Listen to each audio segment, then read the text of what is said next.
আমি কবর মাটির ঘর, আমি কবর মাটির ঘর। কোনো বিছানা নাই, কোনো সঙ্গী নাই, কোনো বাতি নাই, কোনো ফ্যান নাই, কোনো দরজা নাই, কোনো জানালা নাই। ঠিক কিনা বলেন? মালাকুল মউত বলে তুই তো অনেক গুনাহ করছস, তোর মৃত্যুর বাকি আছে আর মাত্র 3 দিন। কয়দিন? হাদিস শরীফে আছে, যখন মালাকুল মউত 40 দিন আগে আইসা তার কানে কানে বইলা যায় তোর মৃত্যু বাকি আছে 40 দিন, 37 দিন, 38 দিন।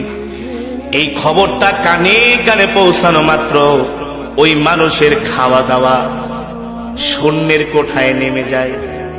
ঠিক মতো আগের মতো আর খাইতে পারে না, স্বাভাবিক চলাফেরা করতে পারে না।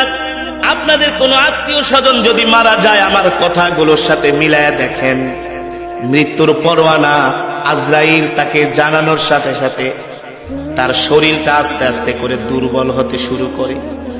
দেখবেন ম্যাক্সিমাম মানুষই কিন্তু মৃত্যুর আগে ঠিক মতো খেতে পারে না, শুকায়া কাঠ হয়ে যায়, যে কোনো অসুস্থতায় পড়ে যায়। কারণ কি? কারণ কি?